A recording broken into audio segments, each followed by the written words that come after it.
Critical ಆಗಿ ಇದ್ದಾರೆ ಎಂದು ಹೇಳ್ತಾ ಇದ್ರು. ಅದನ್ನು ವೆರಿಫೈ ಮಾಡಿ ನಾವು ಮತ್ತೆ ಅಪ್ಡೇಟ್ ಕೊಡ್ತೀವಿ.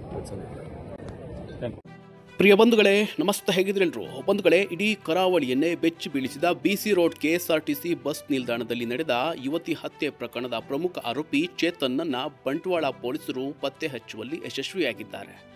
ಕಾಕಿ ಪಡೆಗೆ ಸಿಕ್ಕಿ ಬೀಳುವ ಆತಂಕದಲ್ಲಿ ಆರೋಪಿಯು ಇಲಿ ಪಾಷಾಣ ಸೇವಿಸಿದ್ದು, ಸದ್ಯ ಆತನನ್ನು ಪೊಲೀಸ್ ಕಾವಲಿನಲ್ಲಿ ಸರ್ಕಾರಿ ಆಸ್ಪತ್ರೆಗೆ ದಾಖಲಿಸಿ ಚಿಕಿತ್ಸೆ ಕೊಡಿಸಲಾಗುತ್ತಿದೆ.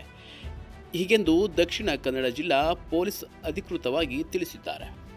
ಜುಲೈ 16ರಂದು ಗುರುವಾರ ಸಂಜೆ BC ರೋಡ್ ಬಸ್ ನಿಲ್ದಾಣದಲ್ಲಿ ಬಸ್ಗಾಗಿ ಕಾಯುತ್ತಿದ್ದ ಯುವತಿ ಲಾವಣ್ಯ ಮೇಲೆ ಕತ್ತಿಯಿಂದ ಬರ್ಬರವಾಗಿ ಚೇತನ್ ದಾಳಿ ಮಾಡಿದ್ದ. ತೀವ್ರ ರಕ್ತಸ್ರಾವದಿಂದ ಒದ್ದಾಡುತ್ತಿದ್ದ ಯುವತಿ ಸ್ಥಳದಲ್ಲೇ ಸಾವನ್ನಪ್ಪಿದಳು. ಈ ಘಟನೆ ನಡೆದ ಬೆನ್ನಲ್ಲೇ ದಕ್ಷಿಣ ಕನ್ನಡ ಜಿಲ್ಲಾ ಪೊಲೀಸ್ ವರಿಷ್ಠಾಧಿಕಾರಿಗಳು ಘಟನಾ ಸ್ಥಳಕ್ಕೆ ಭೇಟಿ ನೀಡಿ ಹಂತಕನ ಪತ್ತೆಗಾಗಿ ವಿಶೇಷ ತನಿಖಾ ಪಡೆಗಳನ್ನು ರಚಿಸಲಾಗಿತ್ತು. ಯುವಕನ ಹುಚ್ಚು ಪ್ರೇಮ, ಒನ್ ಸೈಡ್ ಲವ್ ಲಾವಣ್ಯಳ ಸಾವಿಗೆ ಕಾರಣವಾಗಿ ಬಿಡ್ತು.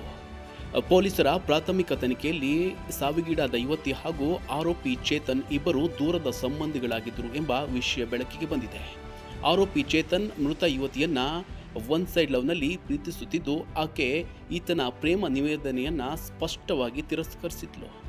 ಇದೇ ದ್ವೇಷವನ್ನ ಮನಸ್ಸಿನಲ್ಲಿಟ್ಟುಕೊಂಡು ಈತ ಸಾರ್ವಜನಿಕ ನಿಲ್ದಾಣದಲ್ಲೇ ಹೊಂಚು ಹಾಕಿ ಮನಬಂದಂತೆ ಹಿರಿದು ಬರ್ಬರವಾಗಿ ಕೊಲೆ ಮಾಡಿದ್ದಾನೆ. ಈ ಕೃತ್ಯ ನಡೆದ ಬಳಿಕ ತಲೆಮರೆಸಿಕೊಂಡಿದ್ದ ಚೇತನ್ನನ್ನ ಬಂಧಿಸಲು ಪೊಲೀಸರ ವಿಶೇಷ ತಂಡಗಳು ಸುತ್ತಮುತ್ತಲಿನ ಪ್ರದೇಶಗಳಲ್ಲಿ ತೀವ್ರ ಜಾಲ ಬೀಸಿದ್ದವು. ಪೊಲೀಸರು ತನ್ನನ್ನು ಹಿಡಿಯುವುದು ಖಚಿತ ಎಂದು ಅರಿತ ಆರೋಪಿಯು ಬಂಧನದಿಂದ ತಪ್ಪಿಸಿಕೊಳ್ಳಲು ಇಲಿ ಪಾಷಾಣ ಸೇವಿಸಿ ಆತ್ಮಹತ್ಯೆಗೆ ಯತ್ನಿಸಿದ್ದಾನೆ. BC ರೋಡ್ ಘಟನೆಯ ಆರೋಪವನ್ನು ತಮ್ಮ ತಂಡಗಳು ಯಶಸ್ವಿಯಾಗಿ ಪತ್ತೆ ಹಚ್ಚಿವೆ. ಆದರೆ ಆರೋಪಿಯು ವಿಷ ತೆಗೆದುಕೊಂಡಿರುವುದರಿಂದ ಈ ಹಿನ್ನೆಲೆಯಲ್ಲಿ ಆತನನ್ನು ಹೆಚ್ಚಿನ ವೈದ್ಯಕೀಯ ತಪಾಸಣೆಗೆ ಹಾಗೂ ತುರ್ತು ಚಿಕಿತ್ಸೆಗಾಗಿ ತಕ್ಷಣವೇ ಸರ್ಕಾರಿ ಆಸ್ಪತ್ರೆಗೆ ಕರೆದುಕೊಂಡು ಹೋಗಿ ದಾಖಲಿಸಲಾಗಿದೆ. ಪ್ರಕರಣದ ಮುಂದಿನ ಹೆಚ್ಚಿನ ವಿವರಗಳನ್ನು ತನಿಖೆಯ ಬಳಿಕ ನೀಡಲಾಗುವುದು ಎಂದು ಪೊಲೀಸ್ ಇಲಾಖೆ ತಮ್ಮ ಪ್ರಕಟಣೆಯಲ್ಲಿ ತಿಳಿಸಿದೆ. ಸದ್ಯ ಬಂಟ್ವಾಳ ನಗರ ಪೊಲೀಸ್ ಠಾಣೆಯಲ್ಲಿ ದಾಖಲಾಗಿರುವ ಕೊಲೆ ಪ್ರಕರಣದ ಅಡಿ ತನಿಖೆ ಮುಂದುವರೆದಿದ್ದು, ಆಸ್ಪತ್ರೆಯಲ್ಲಿ ಚೇತನ್ ಚೇತರಿಸಿಕೊಂಡ ಬಳಿಕ ಪೊಲೀಸರು ಆತನನ್ನು ಕಸ್ಟಡಿಗೆ ಪಡೆದು ಹೆಚ್ಚಿನ ವಿವರಣೆ ನಡೆಸಲಿದ್ದಾರೆ.